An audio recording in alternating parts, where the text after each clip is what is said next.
తులసి పూజ ఎలా చేయాలి? తులసి దళాలను మహిళలు కోయకూడదా? తులసి స్వయంగా శ్రీ మహాలక్ష్మి స్వరూపం.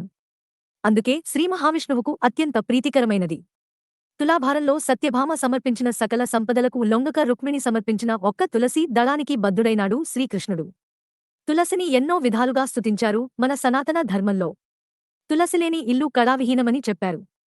మరి తులసి ఇంట్లో ఉన్నప్పుడు ఆ తులసి వద్ద నిత్యం దీపం పెట్టటం మన కనీస ధర్మం. అలాగే తులసి ఎన్నో ఔషధ గుణాలు కలది.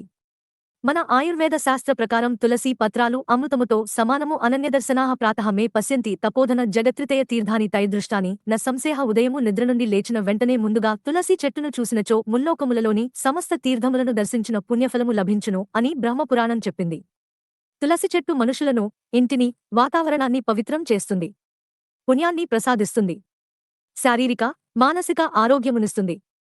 తులసి పూజ ఎలా చేయాలి? తులసి కోటను, చెట్టును నిత్యము భక్తి శ్రద్ధలతో పూజించాలి. నీళ్లు పోయాలి, ప్రదక్షిణము చేయాలి, నమస్కరించాలి. దీనివలన అశుభాలన్నీ తొలగి శుభాలు కలుగుతాయి. సర్వ పాప ప్రక్షాళన జరుగుతుంది. మనోభీష్టాలు నెరవేరుతాయి. తులసి వనమున్న గృహము పుణ్యతీర్థంతో సమానమని అనేక పురాణాలు, శాస్త్రాలు చెబుతున్నాయి. తులసి పూజ స్త్రీలకు అత్యంత శుభప్రదం. ఉదయము, సాయంత్రము తులసి కోట వద్ద దీపారాధన చేయటం అత్యంత శుభకరం. తులసి చెట్టు ఆవరణలో ఉంటే ఎటువంటి దుష్టశక్తులు పనిచేయవు. ఒక చెంబుతో నీళ్లు, పసుపు, కుంకుమలు తీసుకుని తులసి చెట్టు వద్ద నిలుచొని ఈ విధంగా ప్రార్థించి పూజించాలి. నమస్తులసి కళ్యాణి. నమో విష్ణుప్రియే. శుభే. నమో మోక్షప్రదే దేవి. నమస్తే మంగళప్రదే. బృందా బృందావని విశ్వపూజితా విశ్వపావని. పుష్పసారా నందిని చ తులసీ కృష్ణజీవని. ఏతన్నామాష్టకం చైవ స్తోత్రం నామార్ధసంయుతం యః పఠేత్తం చ సంపూజ్య సోస్వమేధ ఫలం లభేత్ అని తులసిని ప్రార్థించి అచ్యుతానంత గోవింద అనే మంత్రాన్ని పఠిస్తూ పూజించాలి. తరువాత క్రింది శ్లోకాన్ని ప్రార్థనా పూర్వకంగా పఠించాలి. యన్మూలే సర్వతీర్థాని యన్మధ్యే సర్వదేవతాః యదగ్రే సర్వవేదాశ్చ తులసీం త్వాం నమామ్యహం అని చెంబులోని నీళ్లను తులసి చెట్టు మొదట్లో పోసి నమస్కరించాలి. తులసి శ్రీసఖి శుభే పాపహారిణి పుణ్యదే నమస్తే నారదనుతే నారాయణ మనఃప్రియే అని తులసికోట లేదా చెట్టు చుట్టూ ప్రదక్షిణం చేయాలి. దీనివలన కర్మదోషాలన్నీ తొలగుతాయి. పూజ కోసం తులసీ పత్రాలను ఎలా కోయాలి అన్నదానికి సనాతన ధర్మం ఒక పద్ధతిని తెలియజేసింది. ఆ వివరాలు తెలుసుకుందాం. తులసీం ఏ విచిన్వంతి ధన్యాస్తే కరపల్లవాహ. పూజ చేయటం కోసం తులసి దళాలను త్రెంపిన చేతులు ఎంతో ధన్యములు అని స్కాందపురాణం చెప్పింది. తులసి చెట్టు నుండి దళాలను మంగళ, శుక్ర, ఆదివారములలో, ద్వాదశి, అమావాస్య, పూర్ణిమ తిథులలో, సంక్రాంతి, జనన మరణ శౌచములలో, వైధృతి వ్యతిపాత యోగములలో త్రెంపకూడదు. ఇది నిర్ణయసింధులో, విష్ణుధర్మోత్తర పురాణంలో తెలియజేయబడినది. తులసి లేకుండా భగవంతుని పూజ సంపూర్ణం అయినట్లు కాదు. ఇది వరాహ పురాణంలో చెప్పబడింది. కాబట్టి నిషిద్ధమైన రోజులలో, తిథులలో తులసి చెట్టు కింద స్వయంగా రాలిపడిన ఆకులతో, దళములతో పూజ చేయాలి. ఒకవేళ అలా కుదరకపోతే ముందు రోజే తులసి దళములను త్రెంపి దాచుకుని మరుసటి రోజు ఉపయోగించాలి. సాలగ్రామ పూజకు మాత్రం ఈ నిషేధము వర్తించదు. సాలగ్రామమున్నవారు అన్ని తిథి, వారములయందు తులసీ దళములను త్రెంపవచ్చు. ఎందుకంటే సాలగ్రామం స్వయంగా విష్ణు స్వరూపం. శ్రీమహావిష్ణువు మందిరంలో వచ్చి ఉన్నప్పుడు ఏ దోషాలూ వర్తించవు. ఇది ఆహ్నిక సూత్రావళిలో చెప్పబడింది. స్నానము చేయకుండా మరియు పాదరక్షలు ధరించి తులసి చెట్టును తాకరాదు, దళములను త్రెంపకూడదు. ఇది పద్మపురాణంలో చెప్పబడింది.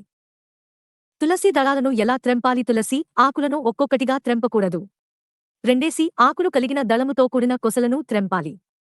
అన్ని పుష్పాల కన్నా తులసి మంజరులు, అంతే తులసికి వచ్చే పుష్పాలు, అత్యంత శ్రేష్టమని, ఈ మంజరులను కోసేటప్పుడు వాటితో పాటు ఆకులు తప్పనిసరిగా ఉండాలని బ్రహ్మపురాణం చెప్పింది. తులసి మొక్కకు ఎదురుగా నిలబడి, రెండు చేతులు జోడించి, కింది మంత్రాన్ని చదువుతూ పూజాభావంతో మొక్కను కదిలించకుండా తులసి దళాలను త్రెంపాలి.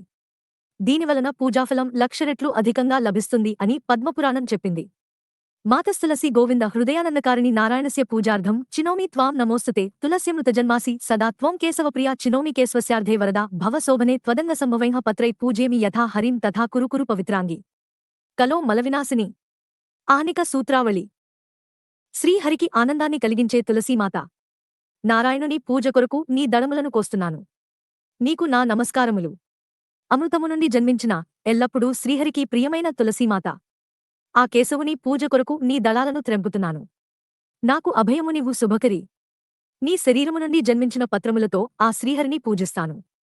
కలియుగంలో సమస్త దోషములు తొలగించే పవిత్రమైన శరీరము కల తల్లి. నేను తలపెట్టిన హరిపూజను సాఫల్యము చేయుము. పూజ చేసిన తరువాత ఒక తులసీదళాన్ని అచ్యుతానంత గోవింద అని స్మరిస్తూ నోట్లో వేసుకుని తినాలి. ప్రతిరోజు భక్తిభావంతో ఒక తులసిదళాన్ని సేవించటం వలన సకల రోగాలు నశిస్తాయి, రాబోయే రోగాలు నిరోధించబడుతాయి.